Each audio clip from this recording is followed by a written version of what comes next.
ఓం శ్రీకృష్ణ జగద్గురు పరబ్రహ్మణే నమః. ఓం నమో శ్రీ వేదవ్యాసాయ నమః. ఓం మద్గురు శ్రీ పూర్ణానంద స్వామినే నమః. ఓం శుక్లాంబరధరం విష్ణుం శశివర్ణం చతుర్భుజం ప్రసన్నవదనం ధ్యాయేత్ సర్వవిఘ్నోపశాంతయే. ఓం వ్యాసాయ విష్ణురూపాయ వ్యాసరూపాయ విష్ణవే నమో వై బ్రహ్మణ్యదేవాసిష్ఠాయ నమో నమః.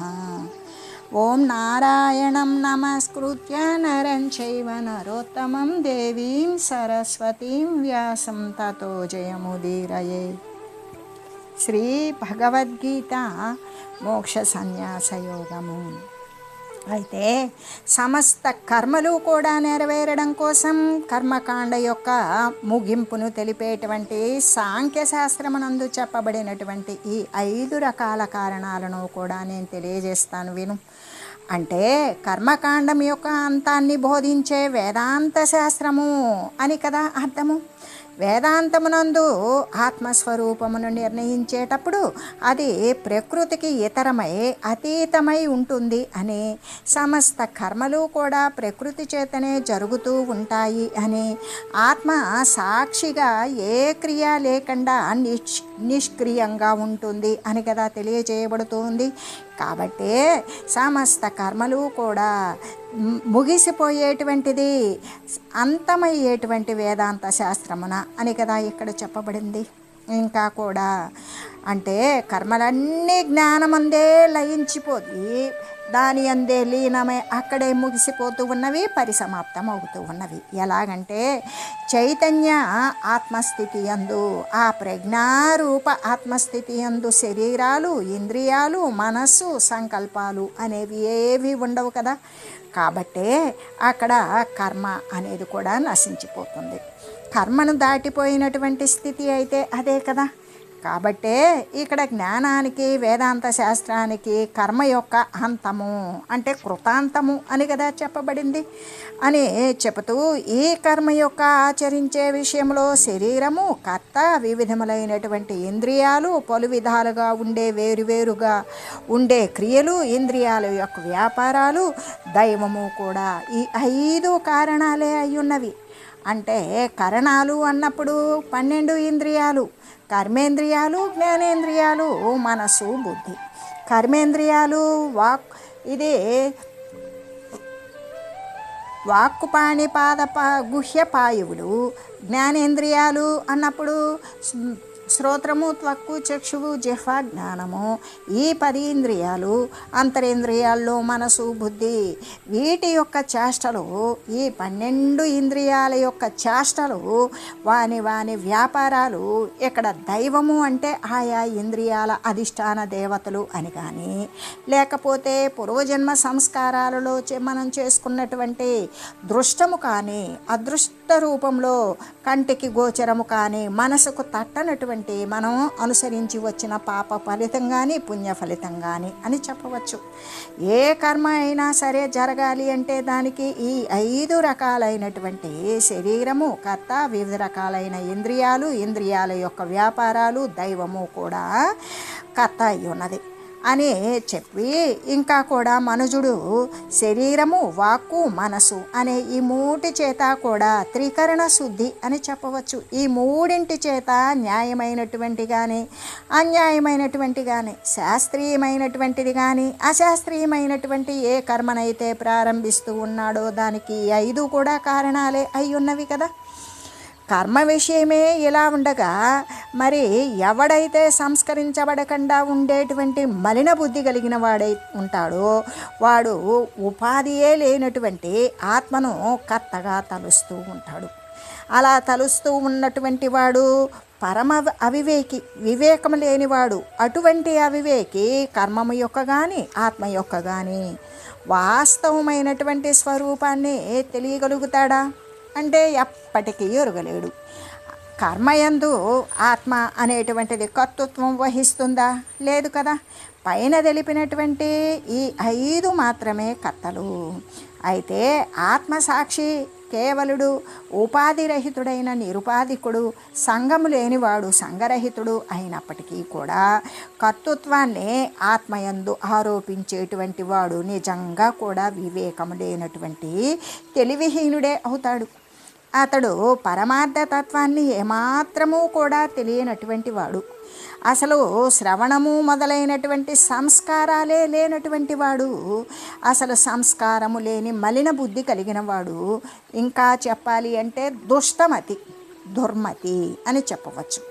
అంటే పరమార్థం యొక్క తత్వాన్ని తెలియనటువంటి వాడు అనంటే వాడు ఏ విధంగా ఉంటాడు అంటే, అసలు మహనీయులు ఏ విధంగా అనుసరిస్తున్నారు, మరి పరమపురుషులు పరమార్థ తత్వాన్ని ఏ విధంగా అనుసరిస్తున్నారు, ఆ మహాత్ముల యొక్క దినచర్య ఏమిటి, వారు ఏ విధంగా ఉంటారు, వారు చేసేటువంటి నిత్య కృత్యమేమిటి అనేటువంటిది ఇదంతా వివేచన చేసేటువంటి వారు కేవలము భగవంతుని యొక్క కృపకు పాత్రులై మహనీయులు అయి ఉన్నటువంటి వారిని అనుసరించేటువంటి ముముక్షులైనటువంటి వారు. అంతేకాని ఏమాత్రము కొద్దిపాటి కూడా పారమార్థికమైనటువంటి పరతత్వాన్ని గురించి తెలియనటువంటి వాడు, ఇంకా కూడా శ్రవణము మననము మొదలైనటువంటివి చేయలేనటువంటి వాడు, నిధిధ్యాసనము అనేది తెలియనటువంటి వాడు నిజంగా కూడా దుర్మతే కదా. అయితే అసలు మహాత్ముల యొక్క దినచర్య ఎలా ఉంటుంది, దుర్మతుల యొక్క దినచర్య, వాటి యొక్క ఫలితం ఏమిటి అంటే, మహాత్ముల యొక్క దినచర్య అంటే ఒక పట్టణంలో ఒక భజన మందిరం ఉన్నది. భజన మందిరం అంటే దాదాపుగా అందరికీ తెలిసినది. అంటే ప్రతి గ్రామంలోనూ ప్రతి పట్టణంలోనూ ఏదైనా దేవాలయం ఉంటే ఆ దేవాలయం నందు కొంతమంది సమూహంగా కూర్చొని భగవంతుని గురించి భజిస్తూ భజనలు కీర్తనలు పాడుతూ ఆ విధంగా సత్కాలక్షేపం చేస్తూ ఉంటారు. అట్లాగే ఒక పట్టణంలో ఒక భజన మందిరం ఉన్నది అని చెప్పుకున్నాం కదా. ప్రతి దినం కూడా అంటే ప్రతిరోజు ఉదయము రాత్రి కూడా అక్కడ భజనలు, ఏది దైవ సంబంధమైనటువంటి భజనలు, సంకీర్తనలు, దైవనామస్మరణ మొదలైనవన్నీ కూడా జరుగుతూ ఉంటాయి. ఆ ఊరిలో ఉన్నటువంటి భక్తులంతా కూడా కలిసి తలా కొంచెం ఎవరి శక్తి కొలిది వాళ్ళు చందాలు వేసుకొని ఆ భజన మందిరాన్ని కట్టించుకున్నారు. కేవలము లోక వ్యవహారమందే కాలం గడుపుచు అసలు ఎంతో విలువైన ఇంతాని మూల్యం చెల్లించి కూడా సమయాన్ని వెనక్కి తెచ్చుకోలేనటువంటి అమూల్యమైనటువంటి సమయాన్ని అశాశ్వతమైన పదార్థాలను సంపాదించుకోవటమునందే రోజువారీ కూడా సమయమంతా వెచ్చించడం, వృధా చేయడం అనేటువంటిది ప్రమాదకరం అని భావించుకొని వాళ్ళల్లో వాళ్ళు మాట్లాడుకొని కొంత సమయమైనా సరే దైవ చింతనయందు భగవంతుని యొక్క కాలక్షేపమందు పుణ్యాన్ని సంపాదించుకునేటువంటి విషయమందు కూడా గడపటం అనేటువంటిది వారు మంచిది, ఇదే శ్రేయస్కరం అని తలంచారు. అప్పుడు ఆ ఊరిలో ఉన్నటువంటి ఆధ్యాత్మిక పిపాస కలిగినటువంటి ఆధ్యాత్మిక దాహం కలిగినటువంటి పెద్దలు కొంతమంది ఏం చేశారంటే, ఇక వాళ్ళంతా ఆ మందిరాన్ని తలా కొంచెం మరి వసూళ్ళు చేసుకొని ఆ మందిరాన్ని ఏర్పాటు చేశారు. ఆ పురములో ఉన్నటువంటి జ్ఞానం తెలుసుకోవాలి, పొందాలి అనేటువంటి జిజ్ఞాసులకి, ధ్యానం చేయాలి అనేటువంటి ధ్యానపరులకి, ఆధ్యాత్మ వాసన కలిగినటువంటి వారికి, తరించాలి అనే ఉద్దేశం కలిగిన వారికి కూడా ఆ మందిరము, వాళ్ళు ఏర్పాటు చేసుకున్నటువంటి మందిరం ఎంతగానో ఉపకరిస్తూ ఉన్నది. అయితే ప్రతి దినము కూడా ఉదయం పూట 20 మంది, రాత్రి 50 మంది అక్కడ సమావేశం అవుతారు.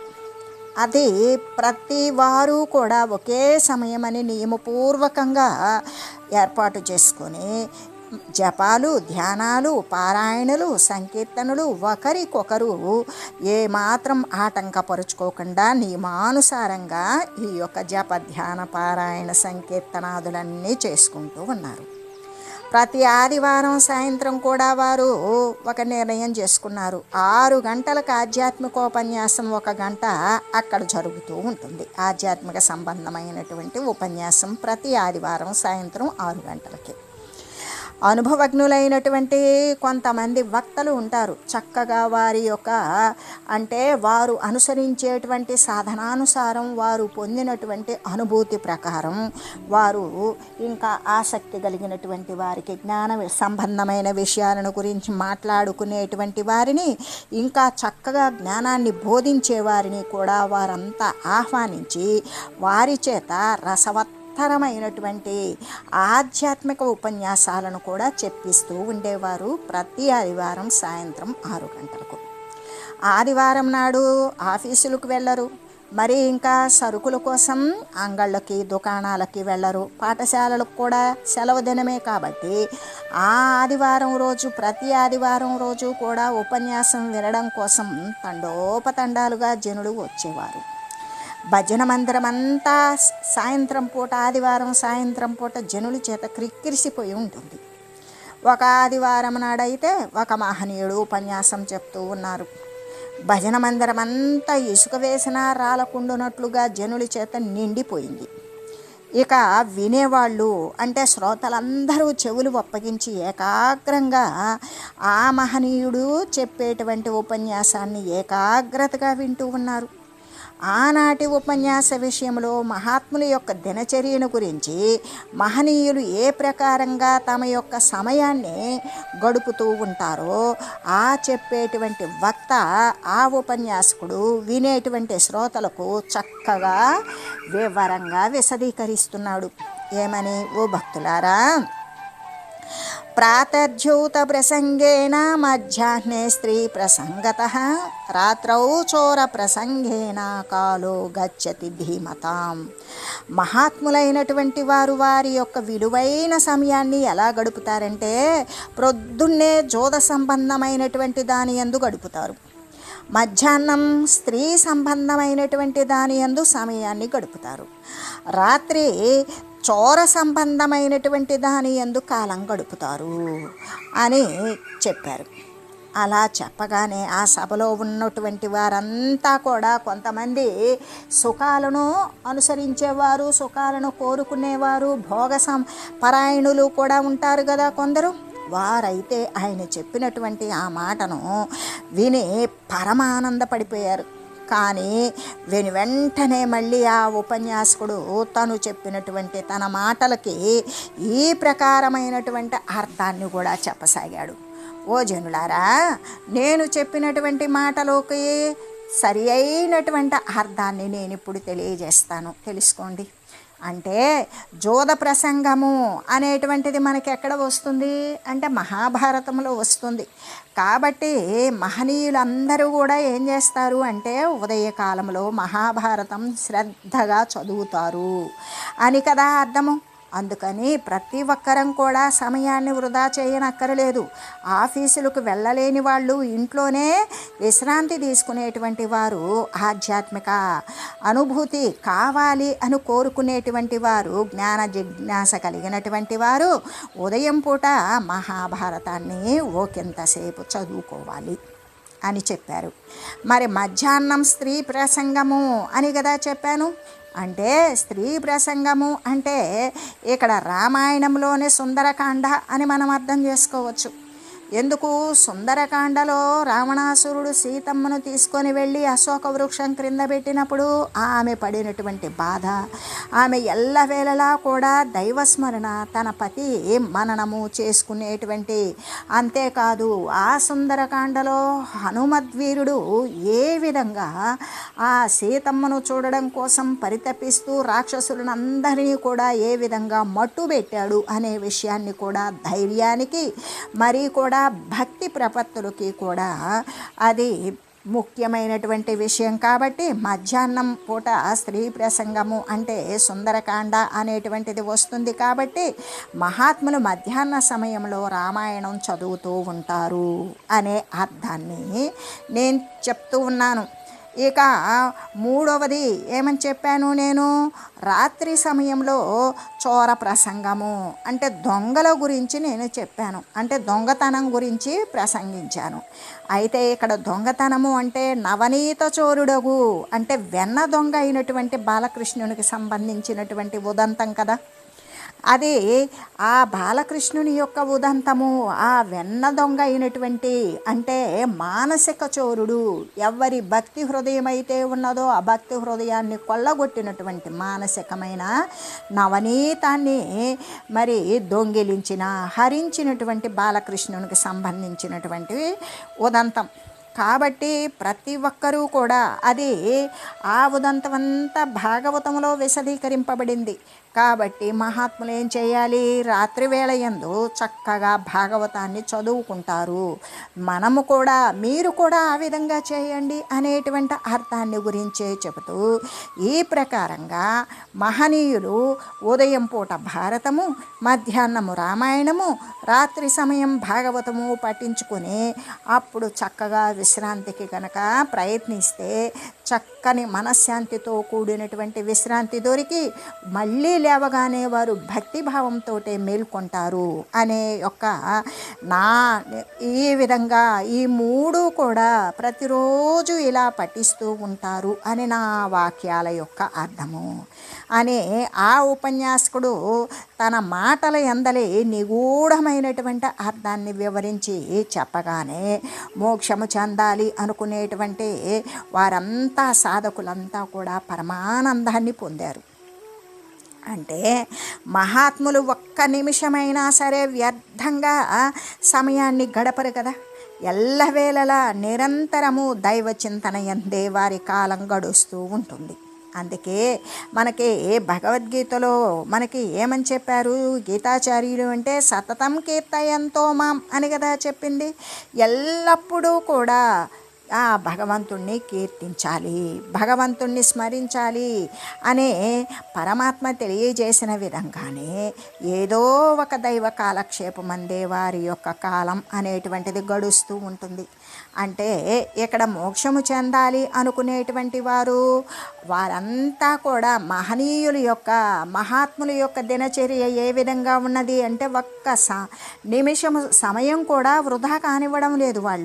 వాళ్ళు కీర్తనము, భజనము, స్మరణము, మరి స్తుతి, ఇంకా అనేక విధాలుగా వారి యొక్క సమయాన్ని దైవ కాలక్షేపమునందే గడిపివేస్తూ ఉంటారు. కాబట్టి సాధకులైనటువంటి వారు, పరమాత్మ తత్వాన్ని పొందాలి అనుకునేటువంటి వారు మహాత్ముల యొక్క అడుగుజాడల్లోనే నడవాలి, వారి యొక్క ఆచరణను అనుకరిస్తూ ఉండాలి. తమ జీవితమందు కాలాన్ని వృధా చేయకూడదు, సద్వినియోగమే చేసుకుంటూ భగవంతుని యొక్క కృపకు పాత్రుడు కావలసి ఉన్నది కదా. అందుకే అమూల్యమైనటువంటి మానవ జీవితాన్ని దైవం యొక్క సేవకు వినియోగించి కృతకృత్యుడు కావాలి కదా.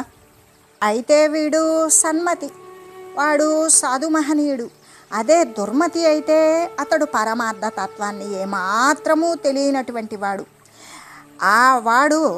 ఆత్మయందు అంటే జడస్వరూపాలైనటువంటి ఈ యొక్క జడ పదార్థాల యందు ఆత్మను కర్తగా ఎరిగేటువంటి వాడు దుర్మతియే కదా అని చెబుతూ, అయితే ఆత్మ కేవలం సాక్షి స్వరూపుడు, కేవలుడు, ఉపాధిరహితుడు, సంగము లేనటువంటి వాడు అయినప్పటికీ కూడా కర్తృత్వాన్నే ఆత్మయందే ఆరోపించేటువంటి వాడు నిజంగా కూడా వివేకహీనుడే అవుతాడు కదా. అతడు పరమార్థతత్వం తెలిసినటువంటి వాడా అంటే ఎప్పటికీ కాదు. శ్రవణము, మననము, నిధిధ్యాసనము మొదలైనటువంటి సంస్కారాలు ఏవి కూడా లేనటువంటి వాడు బుద్ధిహీనుడు, దుర్మతి, వాడు చెడ్డ మనసు కలిగినటువంటి వాడు దుష్టమతి. అసంగమైనటువంటి ఆత్మను కర్తగా చూసేవాడు కన్నులున్నా కూడా వాడు గుడ్డివాడే అవుతాడు. ఎందుకు? వాడికి అసలు కన్నుగా లేదు. ఏంటా కన్ను? జ్ఞాననేత్రం అనేటువంటిది లేదు. అందుకని ఈ విధంగా అసంగమగు పరమాత్మతత్వం దేనికి అంటనిది అనేటువంటిది తెలియక ఆత్మను కర్తగా చూస్తాడు. అంటే అటువంటి వాడు ఈ కళ్ళు ఉన్నప్పటికీ కూడా వాడు పరమాత్మతత్వాన్ని చూడలేనటువంటి గుడ్డివాడే. ఈ కళ్ళతో చూసేది వచ్చిపోయే స్థితి కలిగినటువంటి దృశ్య సంబంధమైన వస్తువులే చూడగలడు, కానీ జనన మరణరహితుడైనటువంటి ఆది మధ్యాంతరహితుడైన సచ్చిదానంద స్వరూపమైన పరమాత్మను చూడలేనటువంటి వాడు గుడ్డివాడే కదా.